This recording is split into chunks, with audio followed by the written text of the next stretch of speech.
Hey Maricopa County, what is going on in the market?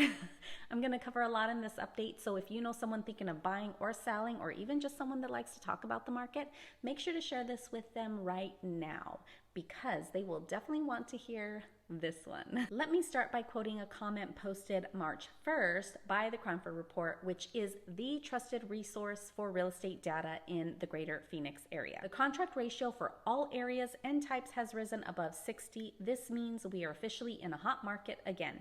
You should therefore anticipate house price rises over the coming months, no matter what you read in the media, which tends to base their reports and projections on housing data that is 1 to several months out of date, such as the S&P Case-Shiller Home Price Index. The opportunity to buy at the bottom of the correction occurred in the fourth quarter of 2022. Congratulations if you bought when everyone else was fearful. That was good market timing. Wait, what? Yep, they said it, you heard it. You might be asking yourself, what do you mean we're in a hot market? And prices will likely go up. My neighbor's house has been sitting for a while. I'm seeing price reductions and it doesn't look anything like it did last year. You seriously ask all the good questions. The contract ratio tracks leading indicators on what's going on in the market today. Specifically, it tracks the number of listings versus the number of listings that are going under contract. We know buyers are out there putting homes under contract, and your neighbor's house, well, there's likely a story behind that, and that story possibly includes a little section that sounds something along the lines of they listed really high with some aspirational pricing and the market obviously didn't agree with them. The market meaning the buyers. Buyers today, or at least buyers of right now, are not the buyers of February 2022. In February 2022, we had all sorts of corporate buyers gobbling up homes with cash from an unending supply.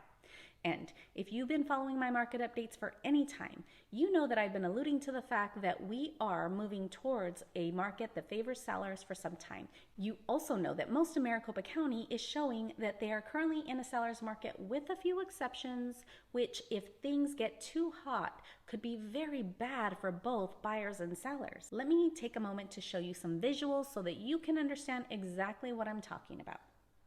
Over here, the number of active listings continues to decrease from our high, which happened during third and fourth quarter of 2022. The number of listings increased during that time, mostly due to buyers taking themselves out of the market due to interest rate volatility and being forced out of the market because they no longer qualified with those high interest rates.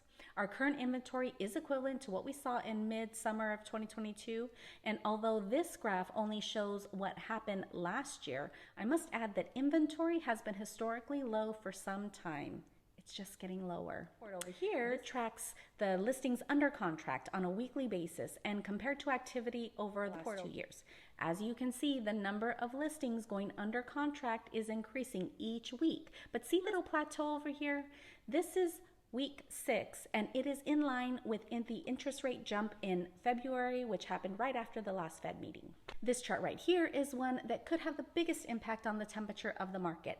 Each week, we can expect to see new listings hit the market and the numbers go up and they go down, and this is normal based on the seasonality. So from January to spring, we typically see new listing numbers increase and then the numbers fall at the end of summer and into the holidays. But look at this yellow line over here. That represents 2023. I'm not concerned with that bottom number right there because that number is still calculating the current week that we're in. But if you look at the yellow line compared to the other years I have up there, you see that our new listing activity is a lot lower than what we usually have, and it is decreasing, all while our population is increasing. And this is how things can go really bad for both buyer and seller.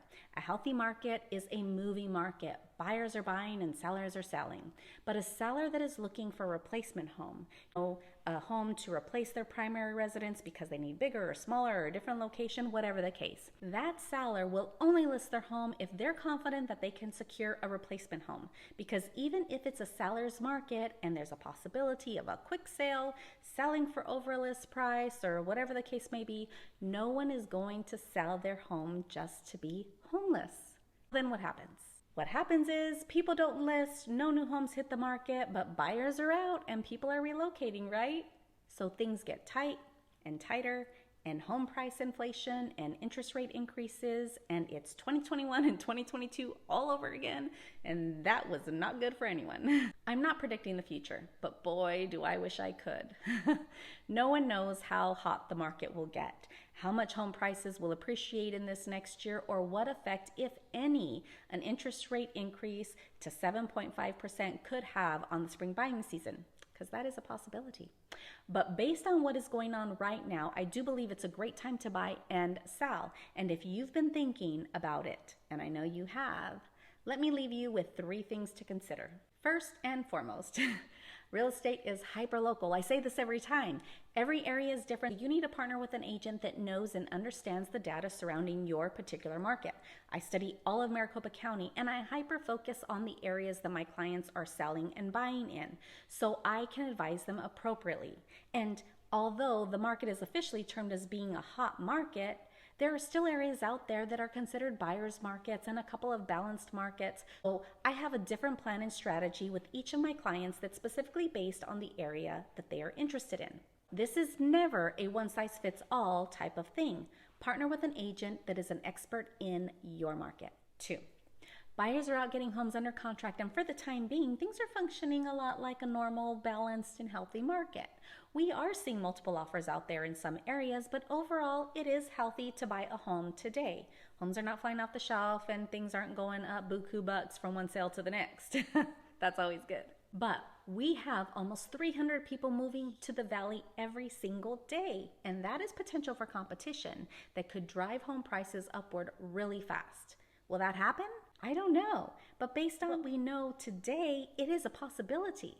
There's buyer activity, and our inventory is getting tight. And you, Mr. and Miss Buyer, may find yourself quickly priced out of a neighborhood and a school district that you want to live in. Don't wait. If you plan on living in that home, it is never a bad time to buy, but there could be a cost to waiting. And sellers, number 3, don't go crazy and aggressive with this news. At the end of the day, an appraisal will dictate what your home is valued at, and a lender will not lend on a value that cannot be justified. The buyers that are out there today, they are not the same buyers of last year. Price reasonably according to the market and make your home the best looking home on the block. So sellers, don't wait to sell. Buyers, don't wait to buy. Just make sure you partner with someone that understands the market and someone you can trust will confidently guide you in the process. Know someone that needs to hear this? Share this video, or better yet, tell them to call me.